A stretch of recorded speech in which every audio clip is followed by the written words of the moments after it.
Today we are going to discuss May 17 31 variant.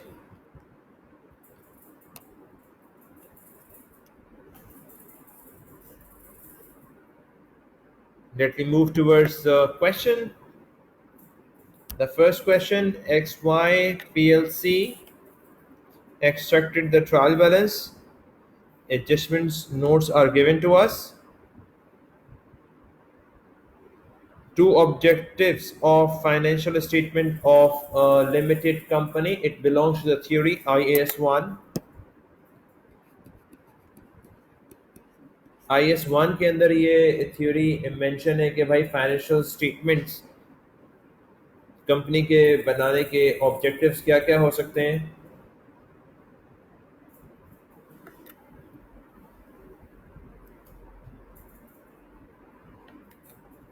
To provide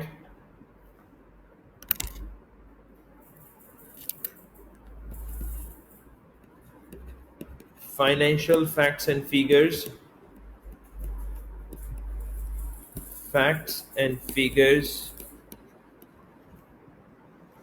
to wide range of users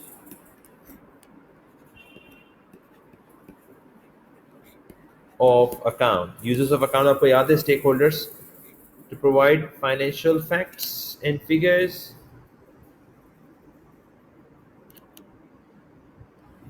to provide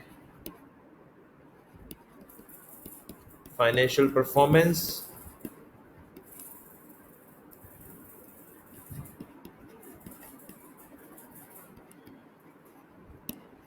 and cash flows. ये जो हमारे three main financial statements हैं, income statement, statement of financial position, statement of cash flows, इन्हीं को बनाना और इनको stake holders को convey करना, यही हमारा मेन ऑब्जेक्टिव है. Now the requirement is to prepare income statement. 15 marks for income statement. Then they ask the prepare statement of changes in equity after the bonus issue. Let me discuss the adjustments. आइए, trial balance normal trial balance है, जरा पढ़ लेते हैं इसको जल्दी जल्दी. Land and building, equipment, motor vehicle, depreciations, ordinary share, share premium. Share premium is a capital reserve. Revenue retained profit is a revenue reserve. Inventory, trade receivables, loan, debenture कहना चाहिए एग्जामिनर को. Provision for doubtful debt, revenue, purchases, administrative expense, distribution expense, interim dividend paid. आपको पता है only paid dividends are to be recorded in financial statement in changes in equity.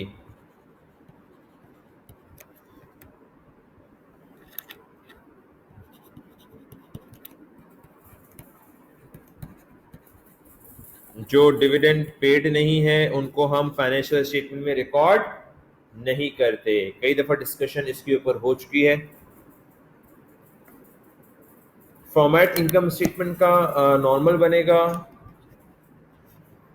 Revenue according to IAS बनेगा. Cost of sale, gross profit, administrative expense, distribution expense, operating profit, finance cost, profit before tax और loss before tax और simply a loss. क्योंकि loss आ जाता है फिर tax नहीं आता ना. लॉस आ जाता है तो फिर टैक्स नहीं आता, सिंपल लॉस आ जाएगा for the year.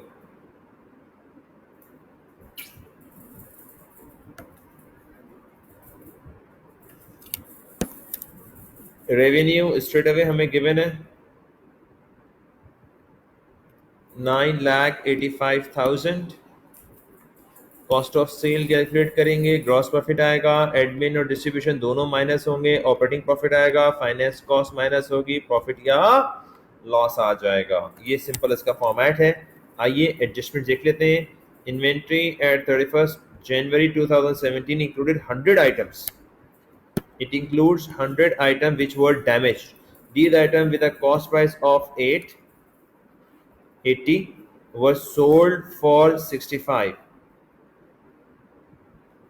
At 31st January 2017, all other inventory were valued at 36,000, had a book value of 85,400.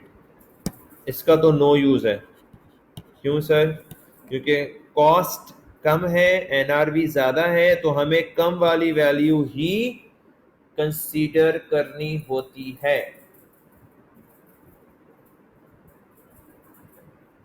ठीक, आइए। 100 आइटम है जिसकी कॉस्ट है 80, एनआरवी है 65। Inventory should be measured lower of cost and NRV. तो inventory की value निकालने के लिए हम 65 को कंसीडर करेंगे। कॉस्ट है हमारे पास, एनआरवी है 65 और कॉस्ट आ रही है हमारे पास 80। तो हम 80 को कंसीडर नहीं करेंगे, एनआरवी को कंसीडर करेंगे। आइटम कितने हैं इसमें? 100। तो ये बन जाएगा 6500। ये वो इन्वेंट्री है जो डैमेज है। इसके अलावा ऑल अदर की वैल्यू 36 है। So this will be the total clothing inventory value. 42,500 is the value of clothing inventory. Point number 2 पे आ जाएं। The administrative expenses include an amount of 30,000 for a machine purchased on 1st February 2016. The machine has a useful life of 3 years and will then be scrapped with nil value. Any cost related to the machine could be charged to the cost of sale.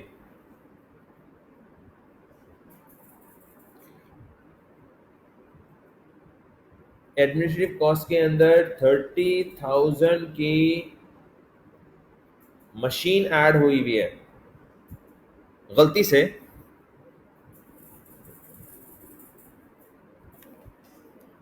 Now I am going to rub inventory issues ताकि आप मेरे साथ next point पे focus कर लें।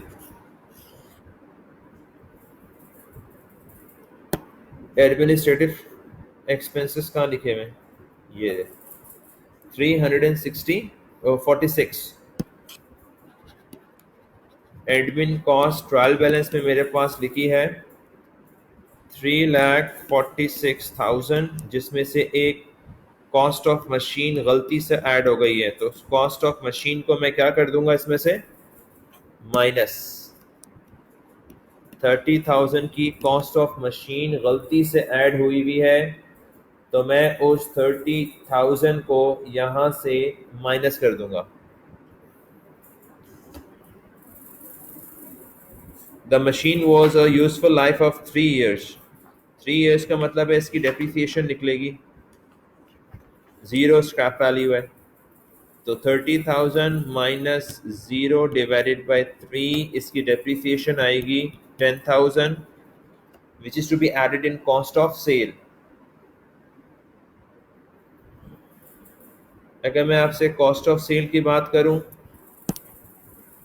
Cost of cell की अपनी calculation होती है, आपको पता है। Opening inventory at purchases less closing inventory, जो भी आंसर आएगा उसमें डेप्रिसिएशन ऑफ मशीन ऐड हो जाएगी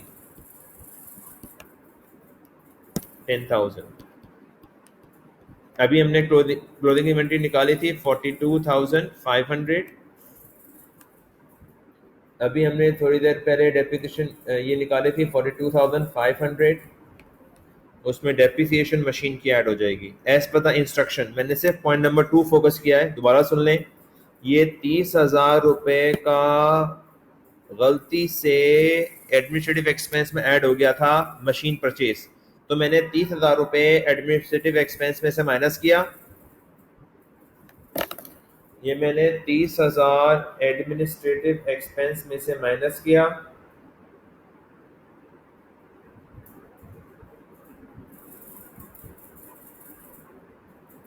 और फिर मैंने उसकी डेप्रिसिएशन निकाल कर कॉस्ट ऑफ सेल में ऐड कर दी as per the given instruction.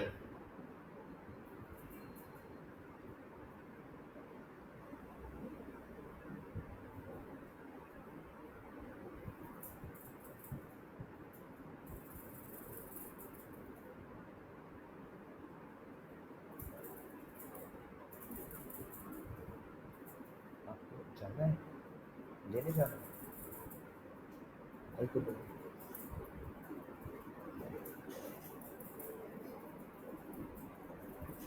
Right हो गया मेरा बेटा। अब मैं आगे चलता हूँ। Point number 3, land and building के अंदर लैंड शामिल है 3 लाख की। ऊपर देखो लैंड एंड बिल्डिंग कितना गिवन है, 7 लाख में 7 लाख का वो ब्रेकअप दे रहा है। 3 लाख की इसके पास लैंड है, बाकी बिल्डिंग होगी 4 लाख।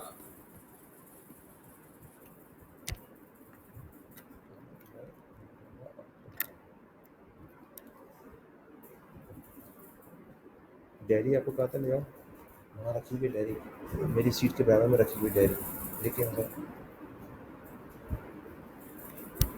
तो अब मैं नेक्स्ट पॉइंट पे जाता हूँ। Point number 4, XY PLC purchased a motor vehicle which cost 60,000. This was settled by a payment of 40,000 from the bank and the part exchange of an old vehicle. This old vehicle had an original cost 75, depreciation 77, other. Only the bank payment had been recorded in the book. Point number 4 is an exchange of non-current asset.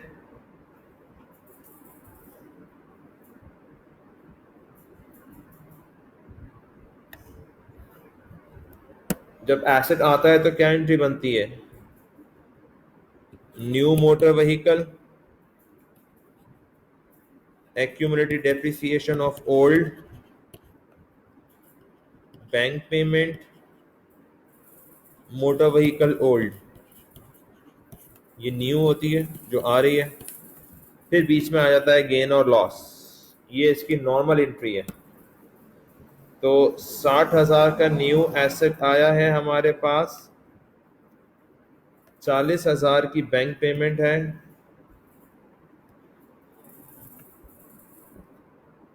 जाने वाली की cost 75 और depreciation 27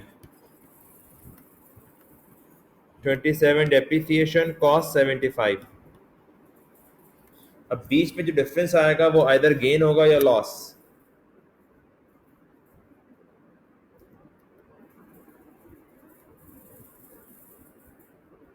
$75 + 40, credit ज्यादा है तो gain आएगा 28,000। 28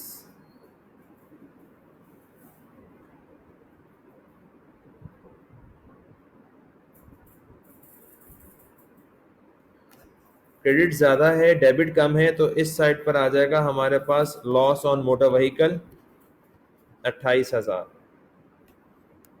ये note कर लीजिएगा, हमने लॉस कैलकुलेट किया है, डिफरेंस है। अगर क्रेडिट पे आ रहा होता तो गेन, डेबिट पे आ रहा है डिफरेंस तो लॉस।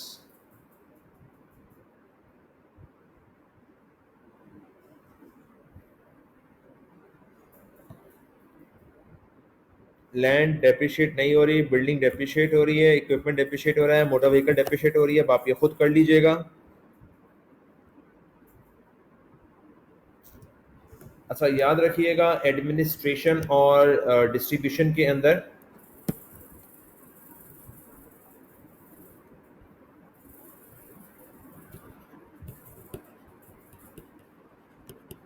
डिस्ट्रीब्यूशन कॉस्ट जब आप करने जाओगे तो एक तो ट्रायल बैलेंस वैल्यू दी हुई है,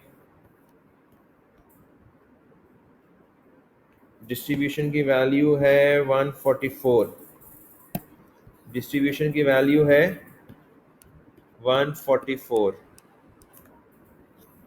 ठीक, अब डिस्ट्रीब्यूशन में क्या क्या आएगा, motor vehicle is to be charge to distribution cost, depreciation of motor vehicle यहाँ आएगी, loss on disposal of motor vehicle यहीं आएगा, डेप्रिसिएशन आप खुद निकालेंगे। बिल्डिंग की डेप्रिसिएशन कॉस्ट ऑफ सेल में जाएगी, इक्विपमेंट की डेप्रिसिएशन एडमिनिस्ट्रेटिव एक्सपेंस में आएगी,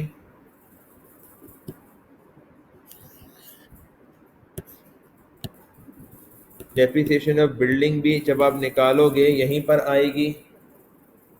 हम्म,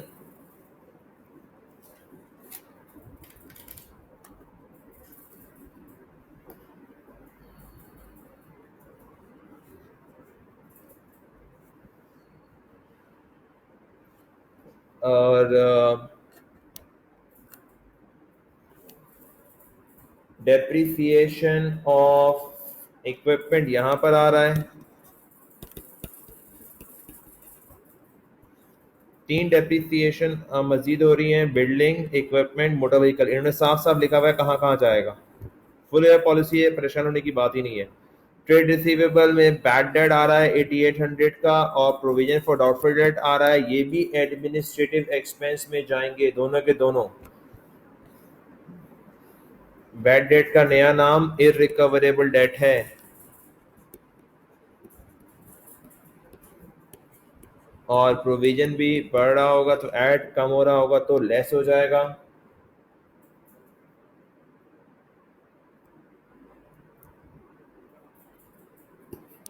कि इनकी नेट वैल्यूज निकलेंगी जो हम एक्सपेंसेस में लेके जाएंगे। I hope all points are clear. Loan was obtained on 1 सितंबर। इसका आपको इंटरेस्ट निकालना होगा। फाइनेंस कॉस्ट जो बनती है हमारा इंटरेस्ट, ट्रायल बैलेंस में गिवन नहीं है, सीधा सीधा 8% आप 150 का निकालोगे। 8% आप 150 का फाइनेंस कॉस्ट निकालोगे। सितंबर में लिया था लोन, और आप कहाँ खड़े हो? जनवरी में। सितंबर से जनवरी काउंट करो। सितंबर, अक्टूबर, नवंबर, दिसंबर, जनवरी, 5 मंथ्स बन रहे हैं। Calculate for 5 months into 0.08 into 5/12, तो ये 5,000 रुपये का फाइनेंस कॉस्ट बन रहा है। देख लें इस चीज को, कोई और बात रह गई है तो बताएं।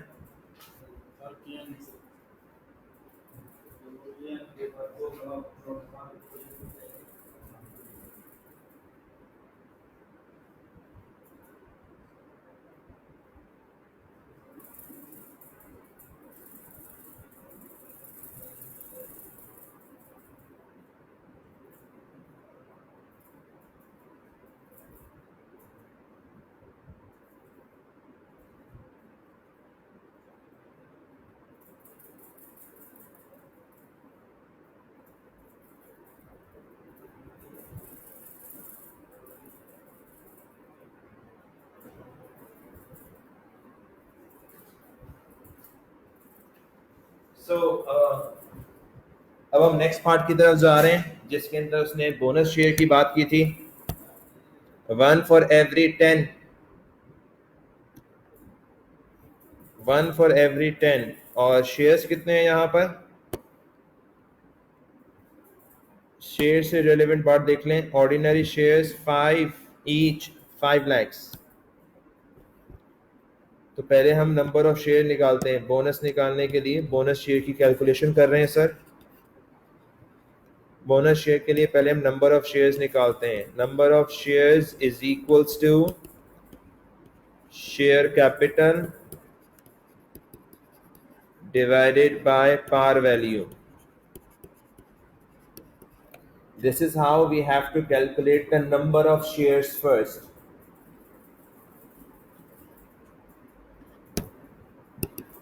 $5 lakh शेयर कैपिटल था और उसकी पार वैल्यू थी $5। सो नंबर ऑफ शेयर आ जाएंगे हमारे पास 1 लाख। अब बोनस क्या है बेटा? 1 for every 10, ये बोनस है। Bonus shares are 1 for every 10. That 1 for every 10 is to be applied on number of shares, 1 lakh. तो 10,000 शेयर्स बन रहे हैं। That bonus share is always applied at par value, at par value. Number of shares को par value से multiply कर देंगे तो हमारे पास ये 50,000 वैल्यू आ रही है बोनस शेयर्स की। बोनस शेयर्स की नॉर्मल एंट्री बनती है, इससे पैसे नहीं आते, रिजर्व से शेयर्स इशू होते हैं। Reserves debit, share capital credit. Reserves debit, share capital credit, ये इसकी एंट्री बनती है।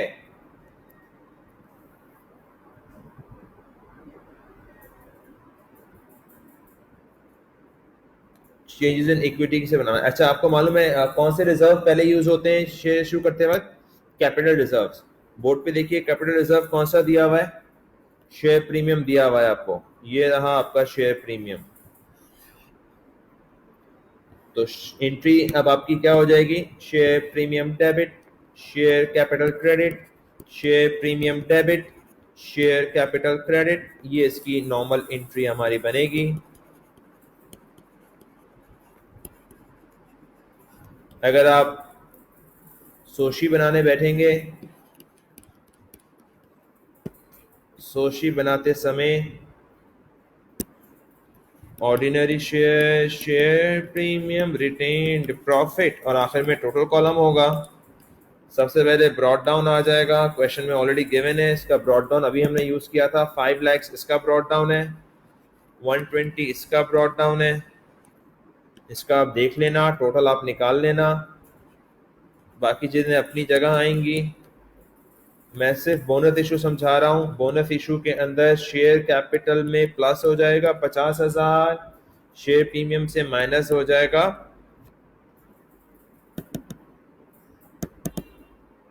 50,000। बोनस इशू का ये इम्पैक्ट होगा और टोटल पे कोई फर्क नहीं पड़ता क्योंकि कैपिटल बढ़ रहा होता है और रिजर्व्स कम हो रहे होते हैं। ये 4 नंबर की कैलकुलेशन में आपने ये इक्विटी बनानी है। इक्विटी के अंदर और क्या आइटम आ रहा है प्रॉफिट के अलावा? डिविडेंड पेड हमने देखा था, जो इंटरम डिविडेंड पेड थे वो बस यहाँ से माइनस होंगे, टोटल से माइनस होंगे, दैट्स ऑल। प्रॉफिट हुआ तो प्लस हो जाएगा, लॉस हुआ तो माइनस हो जाएगा, that's it. Same effect impact over here, profit हुआ तो ऐड, लॉस हुआ तो माइनस। आइए नेक्स्ट रिक्वायरमेंट एक और है, advise directors action they should take, the directors are considering making a future issue of bonus shares rather than paying a cash dividend. Cash dividend ही ना पे करे और सिर्फ क्या देता रहे, डिविडेंड बोनस इशू करता रहे। भाई बोनस एक हद तक ही इशू कर सकते हो आप, ऐसा भी नहीं कि अनलिमिटेड बोनस इशू करते रहो। रिजर्व खत्म हो गए तो क्या करोगे, रिजर्व से कैपिटल बनता है, रिजर्व भी खत्म हो जाएंगे तो आप क्या करोगे। और दूसरी बात यह कि शेयर होल्डर सेटिस्फाई थोड़ी होंगे, शेयर होल्डर वांट कैश, उन्होंने इन्वेस्टमेंट की है टू गेट द रिटर्न। तो dividend is a cash return on investments, her share holder invest करता है टू अर्न द डिविडेंड। तो 1 साल 2 साल तो बर्दाश्त करेगा, लेकिन वो अनलिमिटेड टाइम तक बर्दाश्त थोड़ी करेगा कि आप डिविडेंड के बगैर चलते रहोगे company. So draft your answers in this way. Next question हमारे पास आ रहा है, ड्राफ्ट फाइनेंशियल पोजीशन जी लिमिटेड की गिवन है। Auditor brings the following items to the attention of the directors। Adjustments आ रही हैं कुछ हमारे पास। रिवाइज एसएफपी बनानी है, फर्स्ट रिक्वायरमेंट है revise SFP for 10 marks each। Explain how each item number 1 and 2 should be treated as in financial statements। Explain the role of auditor। तो ये ऑडिटर एडजस्टमेंट का कंबाइंड क्वेश्चन है। Inventory भी आ रही है आगे जाकर, इन्वेंट्री के बारे में भी डिस्कशन एग्जामिनर कर रहा है। आइए जरा एडजस्टमेंट्स को गो थ्रू कर लेते हैं कि क्या क्या इम्पैक्ट आ रहे हैं। G Limited entered into a 18 months rental agreement for a warehouse on 1st May। rental agreement उसने किया है 18 महीने का। The following payments totaling 2,20,000 were made and charged as an expense in the draft income statement। पूरा का पूरा आपने इसको एक्सपेंस चार्ज कर दिया है 2,20,000 को। 20,000 rental deposit which is refundable at the end. ये लो, एडवांस को भी आपने एक्सपेंस रिकॉर्ड कर दिया है।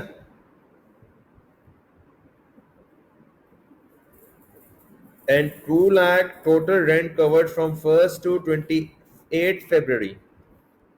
हमारा अकाउंटिंग ईयर क्या है भाई, 31 जैन 2016 से लेकर 31 दिसंबर 2016 तक, ये हमारा अकाउंटिंग ईयर है। राइट हो गया। और आपका रेंटल एग्रीमेंट स्टार्ट हुआ है 1 मई से। सो मई से कितने महीने बनने चाहिए? मई, जून, जुलाई, अगस्त, सितंबर, जनवरी, फरवरी, मार्च, अप्रैल। 4 महीने छोड़ दें आप, 8 महीने आपके काम के हैं। इसका मतलब 10 मंथ्स का आपने प्री पेड कर दिया है।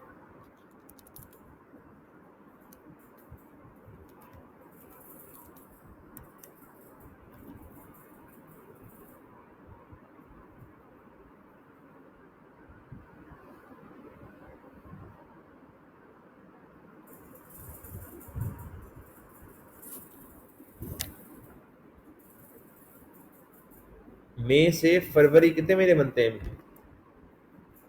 8 ये हो गए, जनवरी, फरवरी, 10 महीने।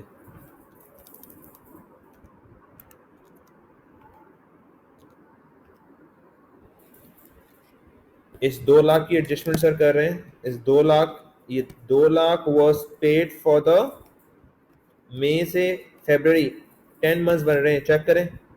जिनमें से दिसंबर तक हमारे काम का है, दिसंबर के बाद हमारे काम का नहीं है। दिसंबर के बाद क्या बनता है? जनवरी, फरवरी, 2 महीने प्रीपेड है 40,000 का, ये हमारा प्रीपेड है। यानी अदर रिसीवेबल के अंदर 3,000 नहीं, बल्कि 20,000 का डिपॉजिट भी आएगा और फिर 40,000 का प्रीपेड भी आएगा। ये दोनों, तीनों सब मिलकर अदर रिसीवेबल बनेगा। All right.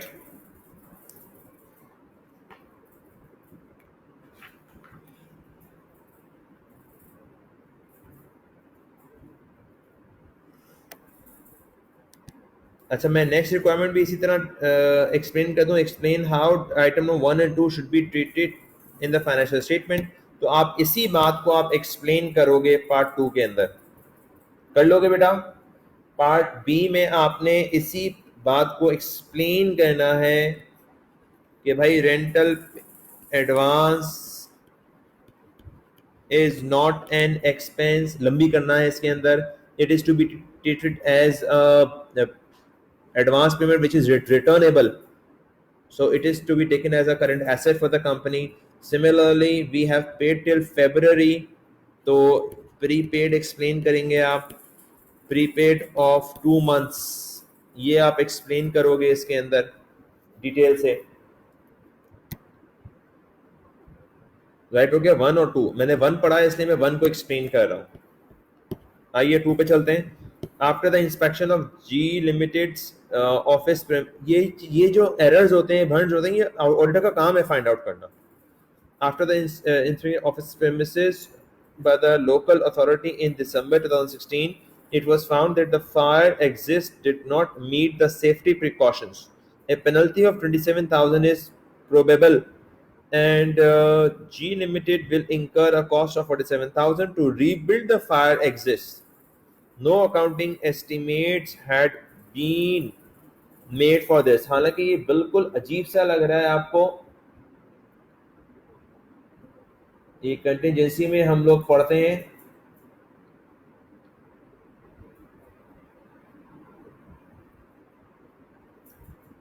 जो पेनल्टी पे की है, पेनल्टी उन्होंने रिकॉर्ड ही नहीं की। अब ये हमारा एक्सपेंस होना चाहिए 27,000 according to this is IAS 37, contingent asset, contingent liabilities and provision।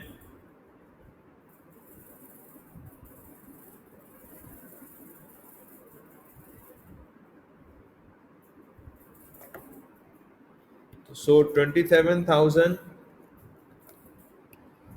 is to record as a liability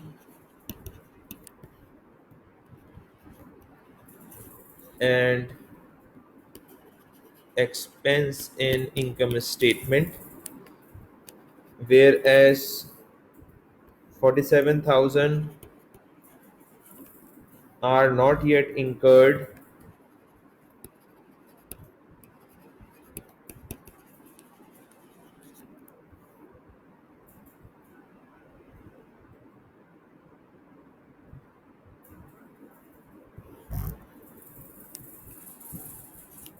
and planning to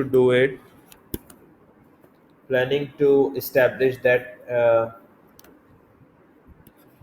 to rebuild the system, the fire system,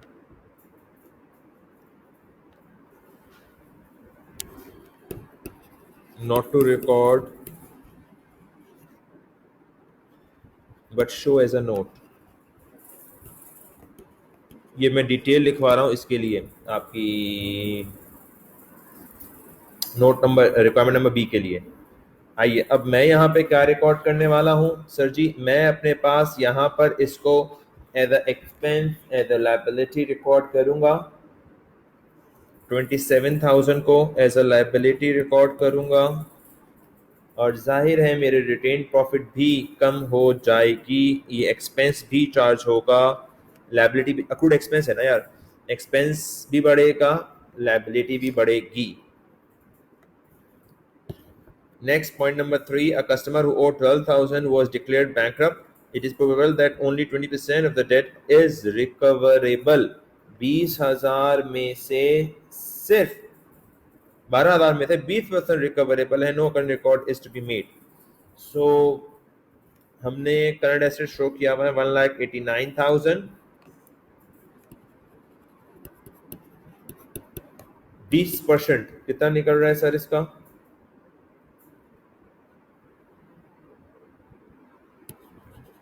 2400 recoverable है, तो 12,000 minus 2400, 12,000 minus 2400, 9,600 is to be taken as a bad debt, या नया नाम इसका irrecoverable debt। तो 9,600 हम expense बनाएंगे, retain profit से माइनस भी करेंगे, और रिसीवेबल से भी 9,600 हम लोग माइनस करेंगे। That's all, these were the 3 adjustments, और आपने 10 नंबर और 5 नंबर 15 नंबर अर्न कर लिए। रोल ऑफ एक्सटर्नल ऑडिट हम पहले भी डिस्कस कर चुके हैं।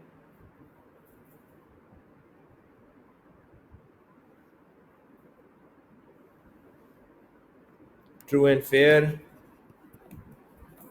records are prepared true and fair view or not, there are material errors or not, इस तरह की बातें हम लोग डिस्कस कर चुके हैं।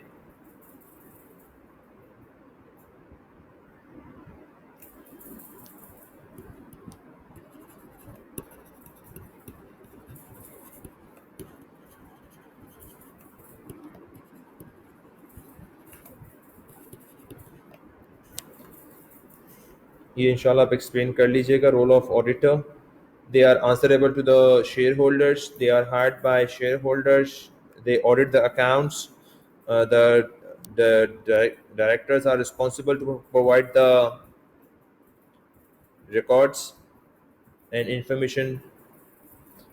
Number D, explain why the audit report of a company is addressed to the company's shareholders, not to the directors. External auditors are hired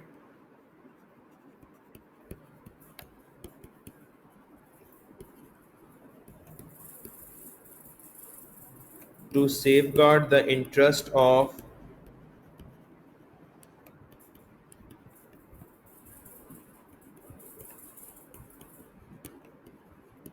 shareholders, because shareholders are the owners of the company and the directors are the employees of the company elected by the shareholders. So whether their resources are properly used effectively used or not, इस तरह की बातें आप explain करेंगे इसमें. Now, G Limited adopted weighted average method. FCO इन्होंने adopt किया है. Okay. Ascertain the value of inventory. The purchase price has been increasing over the period. The directors are now considering to change to FIFO method.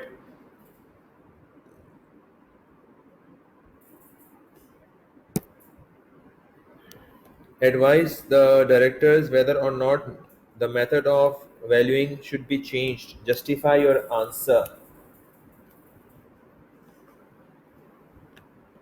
सबसे पहले तो बता दें आप according to IAS2 there are two methods, FIFO and FCO. The company can adopt any one of it, either FIFO or FCO.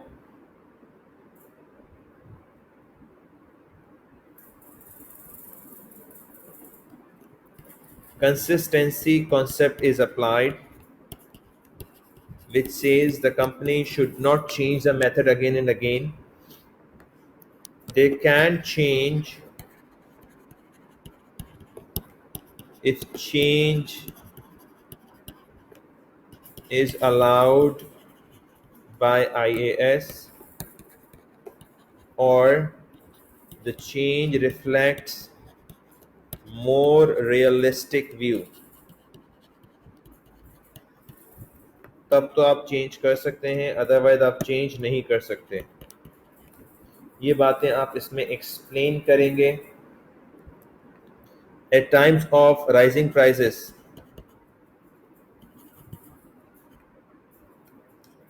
at the time of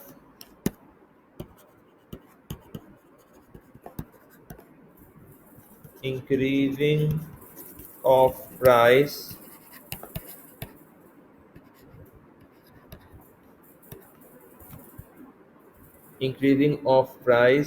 FIFO gives high value of clothing inventory. Hence,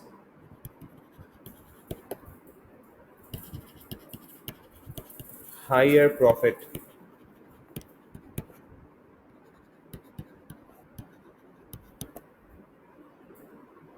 will be calculated.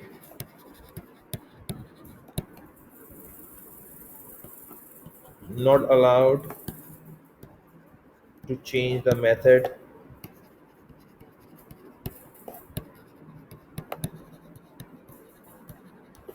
for the sake of, for the purpose of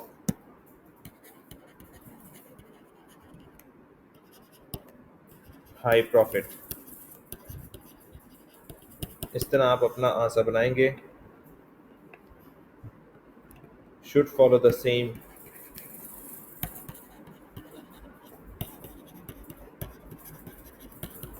FO method.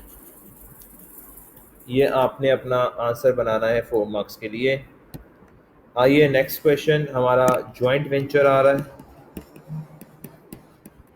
Is a new topic newly adopted in 2016, included in our syllabus. Two benefits of forming a joint venture.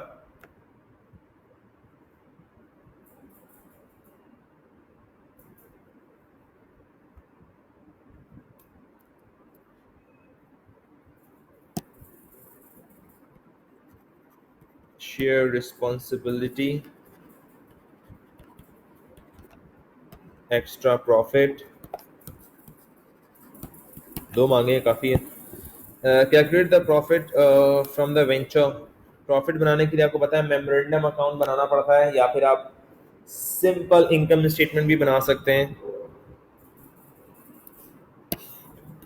Memorandum account is, देखिए वो मांगता खाली profit है, ये नहीं कह रहा income statement बना लें. तो मेमोरेंडम अकाउंट बनाकर टोटल प्रॉफिट आएगा, फिर प्रॉफिट को आप स्प्लिट कर दीजिएगा. G provided the goods valued at 15,000 An incurred cost of 900.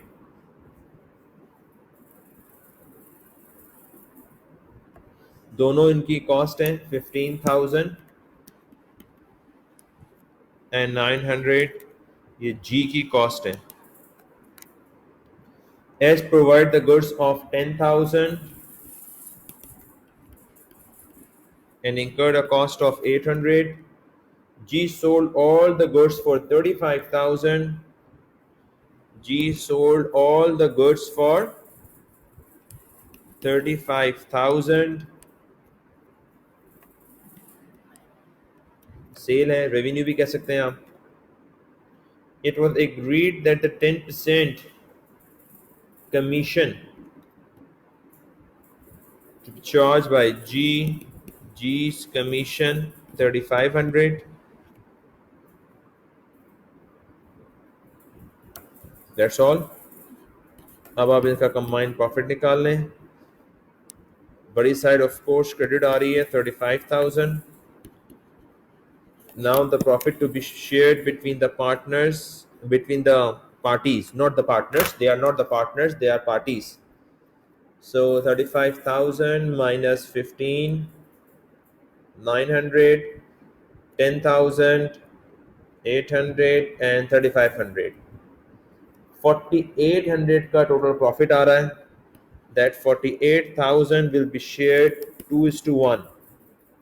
G और H में डिस्ट्रीब्यूट हो जाएगा 2/3 and 1/3. 4,800 का.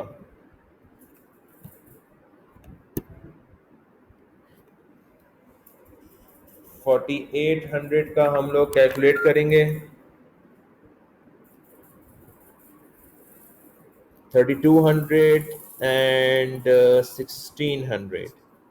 राइट हो गया. 6 नंबर इसमें से आपको मिल गए. Now the prepare the ledger accounts of G and H. G और एच दोनों के टी अकाउंट्स बनाने हैं. जी और एच, जी का और एच का अकाउंट बनाना है. इसी को देख के आप आराम से मेमोरेंडम अकाउंट को देखकर आप बना सकते हो. जी के खर्चे जी में आ जाएंगे. 15,000, 900, 3,500. ये इसकी परचेजेस कहलाएंगी. गुड्स, ये इसका एक्सपेंस, ये इसका कमीशन और फिर इसका प्रॉफिट 3,200. और सेल्स इसी ने की थी 35,000.